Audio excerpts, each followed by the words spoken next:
Since I had to stress that never being less than being excellent is the motto I follow. For throttle, I gotta be some sort of testament. If I strive to do it, be the best at it. So testing this is rather pointless. Welcome to the 3-Count Library. This is your host, MagMongoSlade, and today's book is going to be The King of New Orleans, How the Junkyard Dog Became Professional Wrestling's First Black Superhero, and it was written by Klein. So this book is tremendous. It is a thumbs up. A short summary of the book. The book is about, of course, the Junkyard Dog. It is not mostly a biography of the Junkyard Dog. And somehow it encompasses a little of everything. It talks a lot about New Orleans. It talks a lot about the Junkyard Dog, obviously. He's the star of the show. You also talk a lot about the Mid-South pro wrestling territory, which is by far and away my favorite territory of the 80s era. It is absolutely tremendous. And it's very rarely is a territory so easy to watch, so easy to get into, and so easy to enjoy as Mid-South. Of course, you start to see around 85 or 86 when it starts to go off the rails, especially after Mr. Wrestling 2 left. Things got real difficult. But it is a well-written show, and it is a fun show to watch, and it is good. So therefore, I was very interested in this book, and you will be too if you have read books about Mid-South before. Say you read Bill Watts' book, which I haven't read it yet. I feel like it expands beyond wrestling, as it takes something that is distinctly local and really digs deep into it, which is what I really love. Now it's detailed, but it's not highly detailed. It's detailed enough for you to understand where he was going with it. For instance, he talks a lot about the race relations. And this is very important because of what was going on at the time. And saying that, New Orleans was sort of ready for that black top star. And this was a society that really needed that and was looking for that. And when it came, they were on it. Okay? It led him to be probably the biggest black star of that era. Of course, people will say, well, there were people who were bigger stars and more promotions than the Junkyard Dog. Sure, that's an argument you can make. But for me, the Junkyard Dog, even though he was a bit of a clown when I grew up, as I was growing up, he was a guy who had a chain and he barked.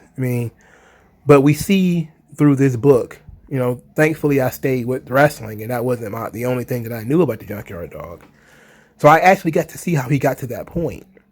So if you did see him in the WWF and you said to yourself, why would anybody care about the guy with a thump on his butt who wears a dog chain and barks and does headbutts and he can't wrestle a lick? Why would anybody care about him? This book will give you that answer. But it'll also tell you where he came from. And it is really good. So for this summary, we're actually going to talk about 3 topics. We're going to talk about the city of New Orleans. We're going to talk about Mid-South Wrestling. We're going to talk about the Junkyard Dog. And we're not going to go into granular detail, but I'm going to give you some of the general ideas and kind of give you a timeline over, where this territory came from and how it ended up falling off, of course, and where JYD fits into it. Because he's obviously the biggest star the territory ever had, next to Watts himself. And it is very important. So let's get into it. The book opens talking about the Junkyard Dog, who I said is the star of the show, and that is absolutely true. But I want to start this summary with discussing New Orleans, because New Orleans is a very interesting place, especially as a seat of Black America. It is a huge cultural center as far as blues and jazz and the mixing of cultures in New Orleans with the Creole and the French and all that kind of stuff they got going on down there. So it was really interesting. But from here, we can actually see what kind of need the promotion was filling in this area. because we really kind of get an idea that New Orleans, like many cities across the United States, was going through its own problems when it comes to civil rights and segregation and different things like that. So Greg Klein talks about, white flight from New Orleans when things were desegregated after the Civil Rights Act was passed. And in 1956, the state of Louisiana actually banned interracial sporting events. So I'm guessing that means definitely no interracial fans, no interracial audience. That was a big thing pretty much everywhere, especially at the time. But it seems like it also meant interracial teams. Now, the reason why I say that is because there's a story in there about the American Football League. For those of you who are not American, the NFL is split into two conferences, the American Football League and the National Football Conference. Well, American Football Conference, National Football Conference. But before it was the NFL, the American Football League was its own entity. And this was in the 1950s and 60s, before the consolidation. The NBA used to be the same way. It used to be its own, used to be other leagues. It used to be the National Basketball Association, then there was other leagues. And in this situation, it's the American Football League. And they were going to run their All-Star game at Tulane Stadium. And Tulane Stadium is I believe it's Tulane University, around Tulane University. And what happened was the black players who were going to play in the All-Star game were denied service at restaurants and were denied services at local businesses. So what ended up happening is a lot of the white players, they banded together with the black players and they say, hey, you guys don't want them, you don't want us. They decided not to play. So the game was moved to Houston. So that is a very interesting point. Has nothing to do with pro wrestling, of course. But it sets the stage for what Greg Klein is about to talk about, which is the integration of pro wrestling and the resistance to that as well. So in order to get to that point, we get to Bill Watts. So Bill Watts, desegregation has happened. Louisiana is essentially a dead territory in the tri-state wrestling territory. We'll get to there in a minute, but it's kind of a dead state. Nobody really, Leroy McGurk, who owns the territory at the time, he doesn't really care about Louisiana. But Bill Watts sees that Louisiana is a hotbed for something. He sees the potential there.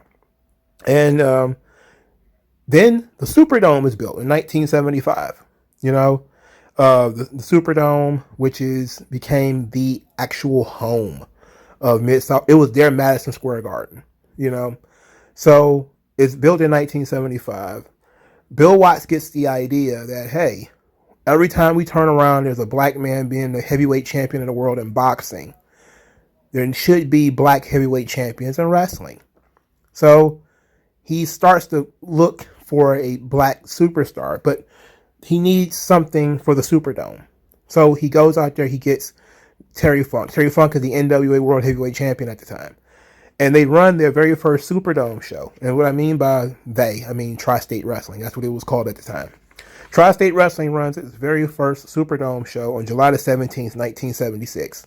It is Terry Funk versus Bill Watts. It draws 17,000 fans at a $75,000 gate. The match ended with a referee stoppage as Bill Watts was excessively bleeding.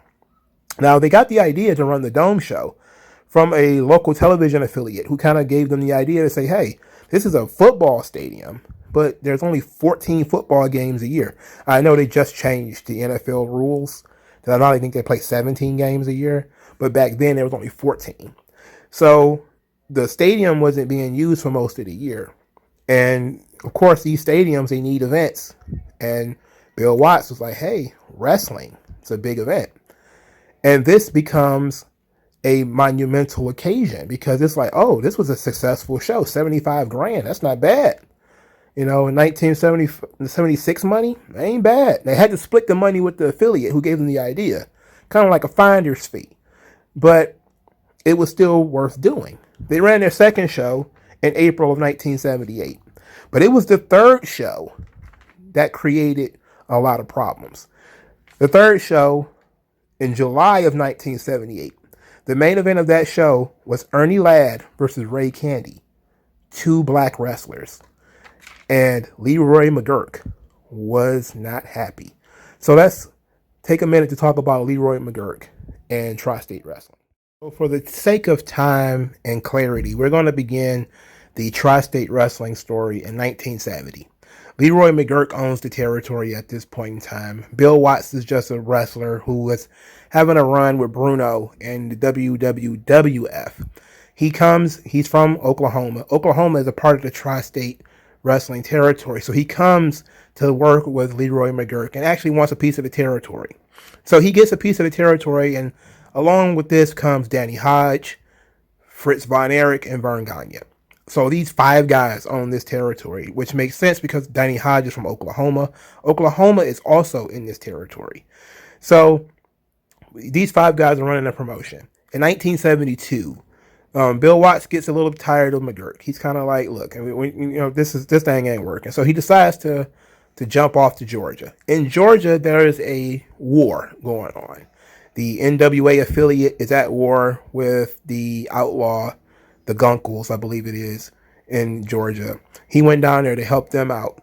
He impressed Eddie Graham, so he ends up running down there to Florida, where he learns to book from Eddie Graham, and he's actually instrumental in the rise of Dusty Rhodes. In 1975, so he was gone for 3 years. He comes back to Tri-State. He buys out Fritz Von Erich and Vern Gagne, so they're both gone. Then he begins to run the Superdome shows in 1976. This brings us to 1978, the Ernie Ladd versus Ray Candy match. So McGuirk is not a fan of two black wrestlers wrestling in the main event. But this was the biggest gate that they've ever done. 23,000 fans. Almost 24,000 fans. And at this point, Leroy McGuirk, who is, blind and a bigot, Ernie Ladd overhears him complaining about the amount of money these two black guys have drawn him in New Orleans. And Ernie Ladd is threatening to quit the territory because he's like, hey, look, I just went and made this guy all this money. I don't need this. At this point, Ernie Ladd is a big star. He had already had his runs with Bruno and stuff like that too around, So he didn't need this crap. He didn't need to hang around with Leroy and McGuirk. He didn't need that. So 1979, the bickering between Watts and McGuirk would not end. At this point, Danny Hodge is gone. So McGuirk and Watts decided to split the territory in half. McGuirk would take Oklahoma and Arkansas, which he considered to be the choice pieces of the territory. While Watts, the only thing he got was Louisiana. That's all he got. Out of the tri-state area, he got Louisiana. That was it. But Watts said, hey, this is all I wanted. And this is the birth of Mid-South Wrestling. It was born in Louisiana. In 1982, Bill Watts ended up buying out Leroy McGuirk. Now, he ends up buying out Leroy McGuirk because Leroy McGuirk could not draw flies to shit around this point in time. His company was failing. So, Watts buys out McGuirk. Therefore, he gets Oklahoma and Arkansas. Then, the popularity of his promotion allows him to expand to Houston, Mississippi, Kansas, and Missouri. But, there is this vaunted history of Mid-South Wrestling where it's a brutal territory. It's just so much driving because the territory is so big. And of course, part of it is Texas, part of it is Louisiana, part of it is Oklahoma. So there's a lot of flat land, a lot of driving. It's brutal on guys. And there's also a lot of natural disasters they talk about in the book. He says there's tornadoes in Oklahoma, hurricanes in the Gulf states. But again, Louisiana is their home, essentially. And in Louisiana, they only allowed one promoter's license, which Bill Watts had. And he was paying $300,000 a year to the State Athletic Commission for the sole promoter's license in Louisiana. There would not be another promoter's license given in Louisiana until, I'm guessing you could think of the person who decided he was going to run Louisiana. We'll talk about that in a second. So Watts is doing very well. The Junkyard Dog came in 1979. Things did not go didn't go that well for him at the time. so, but things are picking up around his point. 1984, the Junkyard Dog leaves Mid-South Wrestling without saying anything. He leaves. 1985, the local economy flops. The oil industry suffers. People are having a very difficult time. Watts is having a very difficult time replacing the Junkyard Dog as top star. And then also now the gates are falling off because people have lost their jobs. And he started saying to himself, hey, he's looking around. Watts is a very smart guy. He's looking around and he says to himself, hey, everybody's going national or global or whatever. You have the World Wrestling Federation. And then you got Jim Crockett Promotions, which is, I believe, is called World Championship Wrestling. And here I'm called Mid-South Wrestling. So he decides to change it. It's too regional. So in 1986, he becomes the Universal Wrestling Federation, the UWF. Vince McMahon decides he wants to run Louisiana with the Junkyard Dog and Hulk Hogan. And it doesn't work out. Doesn't work out for numerous reasons. One, Bill Watts had already poisoned the well. The moment the Junkyard Dog left, he went on television and was calling the Junkyard Dog a coward, saying that Butch Reed had run him off the territory. He had poisoned the well so badly in Louisiana, there was no way the Junkyard Dog was going to be able to draw there. But that wasn't it. Also, the style, the WWF style really didn't work in Louisiana. But from 1985 to 1987, Vince just kept coming to Louisiana. He was just doing it to mess with Watts. And Watts would run opposition to Vince. And he would do this by sometimes cutting ticket prices. And sometimes he would run free shows. So he was paying guys to work. He wasn't even charging admission. So it seemed like Vince just let Bill Watts punch himself out. Now, Bill Watts was a very smart man. But he dropped the ball on that. You don't run free shows, man. So it wasn't quite working out.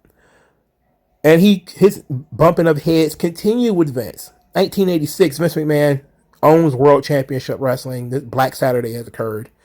And Vince is now owner of Georgia Championship Wrestling, World Championship Wrestling.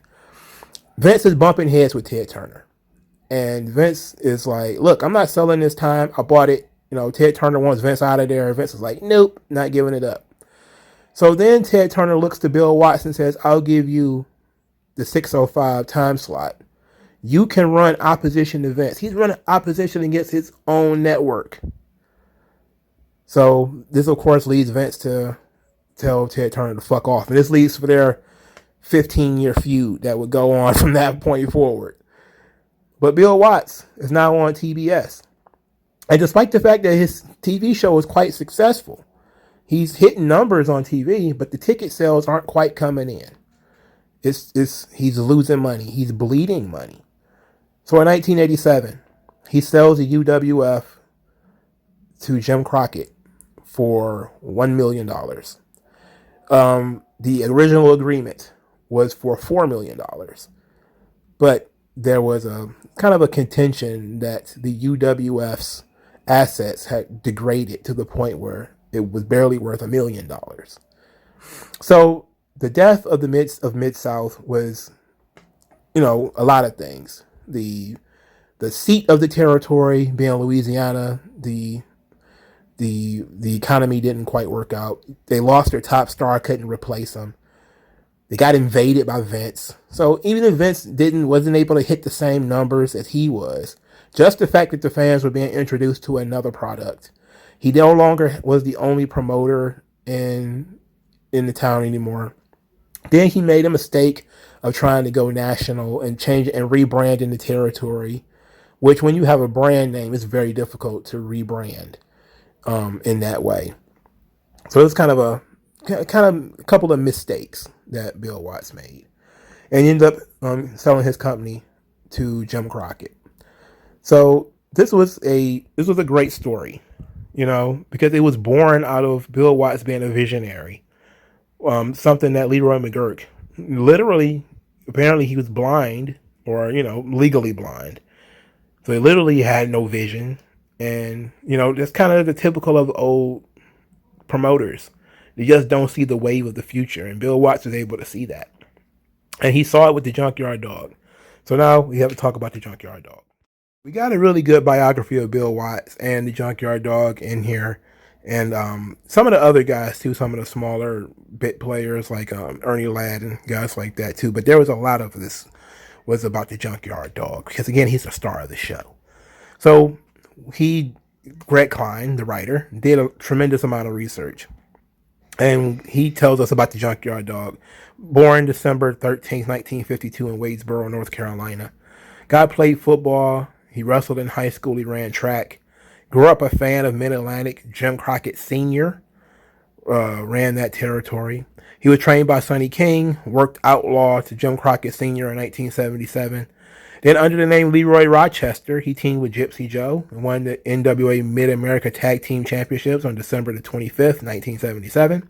From there, he went to Tri-State Wrestling, which is at this point was owned by Leroy McGurk. Since he wasn't any good, he was a job guy. And they said, okay, look, this guy isn't any good, but he's got some potential. So they shipped him up to Calgary. At the time, Jake the Snake Roberts was working in Tri-State Wrestling. So it was Jake the Snake Roberts that took Sylvester Ritter, the Junkyard Dog, up to Calgary. So in Calgary in 1978, he becomes Big Daddy Ritter, a sort of pimp-style character with a taste for white women. A lot of people believe it's kind of a racist character that Stu Hart kind of given him. But at the same time, it was a main event push. And, he liked that. So he wins the Stampede North American title, which is the highest level of championship you can win outside of the world title. I believe Stu Hart was a member of the NWA, so there was no world title. December the 1st, 1978. He feuded with Jake Roberts and Alo Lilana. And Ritter and Roberts had one of the first ladder matches in 1979. Not the first, one of the first ladder matches. In 1979 also, later he goes back to Louisiana. At this point in time, Bill Watts is searching for a black superstar. He's found that a lot of the black superstars are either too old or they're blackballed. And he's just looking for somebody young, energetic, somebody that can speak to that 70% black audience in Louisiana, in New Orleans. Okay? He tries Ernie Ladd. Of course, Ernie Ladd is too old by this point. Thunderbolt Patterson had been blackballed. So he comes across Sylvester Ritter. And he comes up with the whole gimmick of the Junkyard Dog. And then the Fabulous Freebirds are brought in. And things, now we're cooking with grease. Right? Cooking with grease now. Because the Freebirds are heat magnets. Bill Watts gives Junkyard Dog the super push. He gives them pretty much every title except one in the entire territory in 6 weeks. Then they do the blinding angle. The angle where Junkyard Dog is blinded by the Fabulous Freebirds with the special hair cream gets in his eyes. The angle was sold as career ending. And that he couldn't see his newborn daughter because the Freebirds had put hair removal cream in his eyes. This was the time where it was so quaint because the fans still believed it. And somebody had tried to shoot Michael Hayes in 1980. Great story. In August 2nd of 1980, they run the Superdome show. Junkyard Dog versus Michael Hayes in a dog collar match. Now, because Junkyard Dog is blinded, they have a dog collar match so he won't have to chase Michael Hayes. That's thinking. You're thinking now, right? Put your thinking cap on. Michael Hayes can't run away because he's chained to the Junkyard Dog. 26,000 people came to see this $183,000 gate. The largest gate and crowd in the history of New Orleans at the time. Watts, his philosophy on booking the Junkyard Dog was actually quite genius.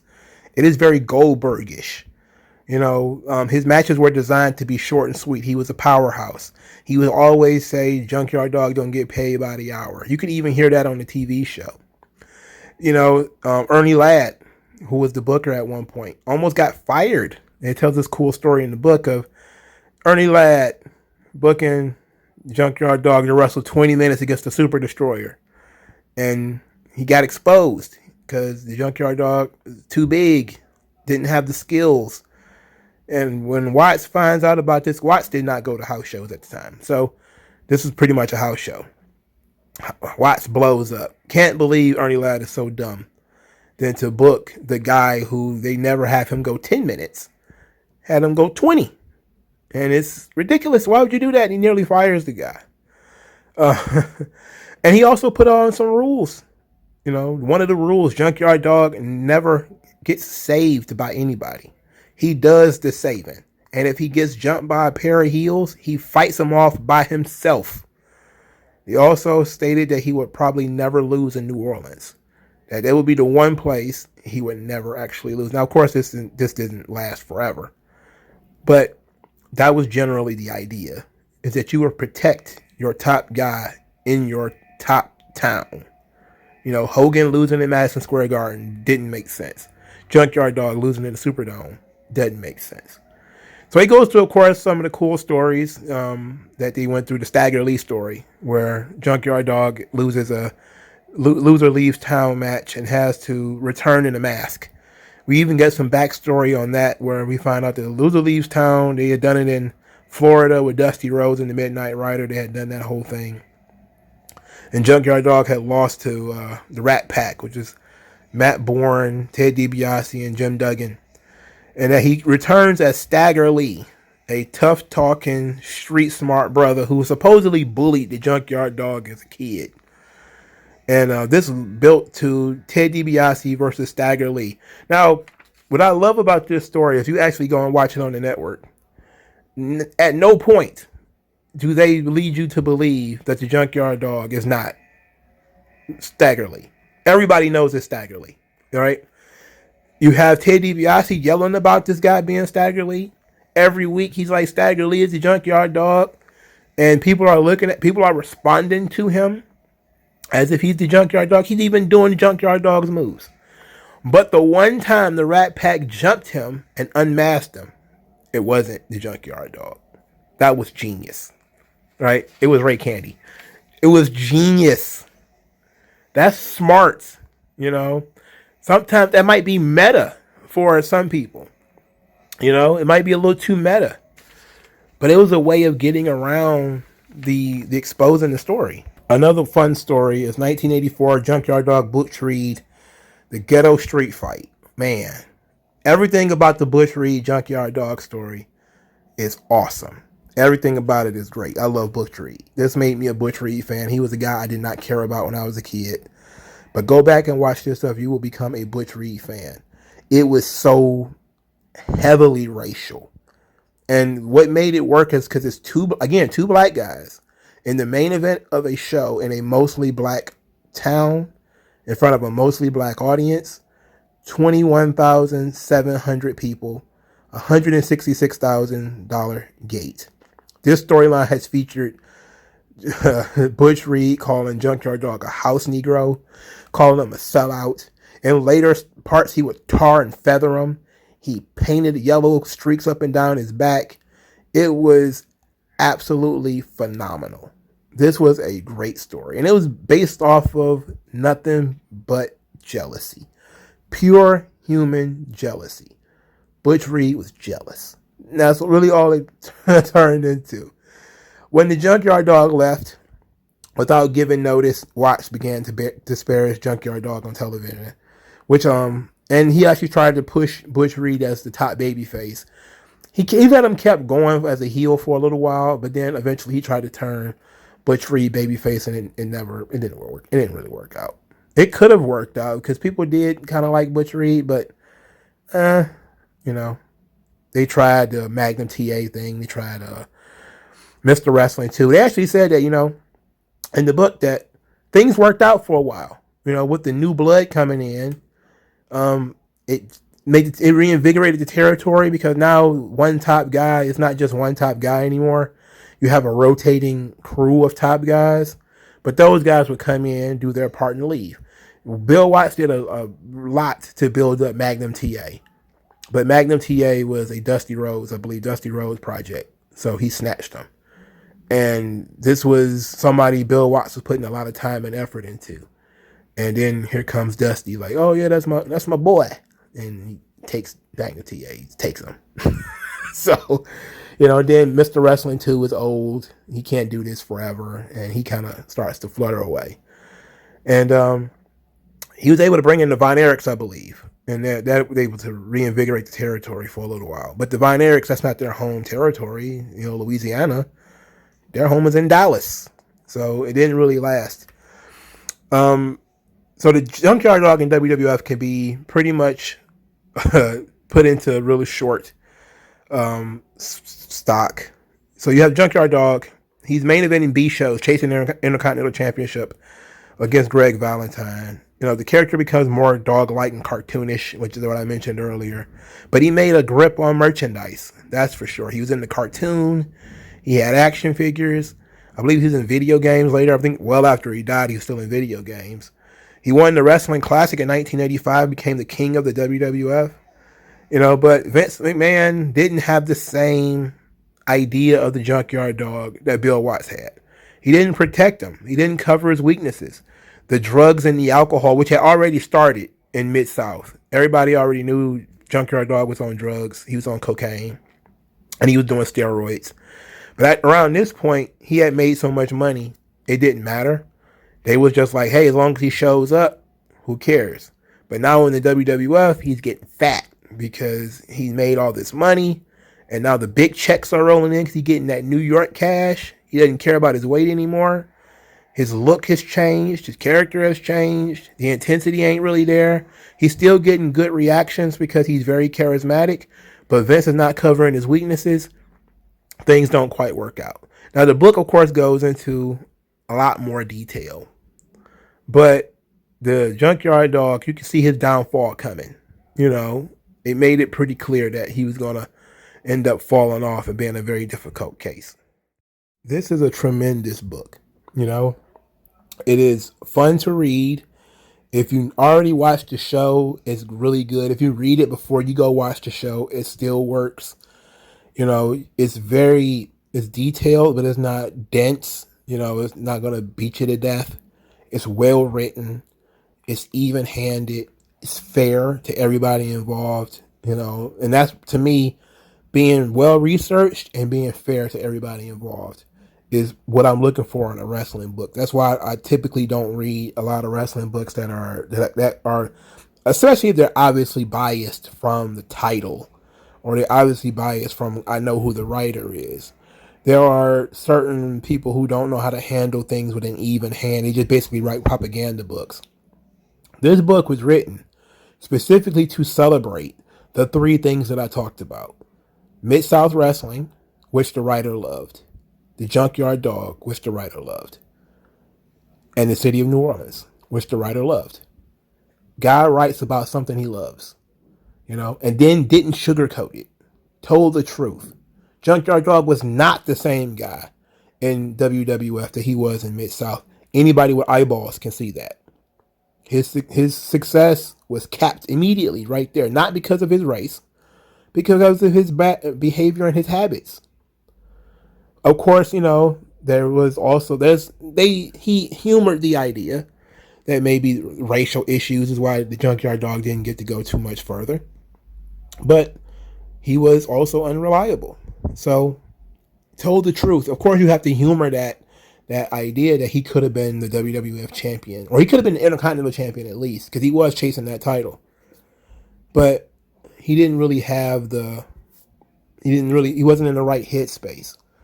And to continue that, of course, we know, I'm not going to go into it, but we know he went to WCW after that and failed there too. So it was a sad story. Of course, it goes on to his death, but it's a good story. It's a great book. 2 thumbs up. I say, if you're interested even in the least bit in Mid-South Wrestling, you will like this book. I promise you. All right. Thank you guys for your time. I'll talk to you guys later.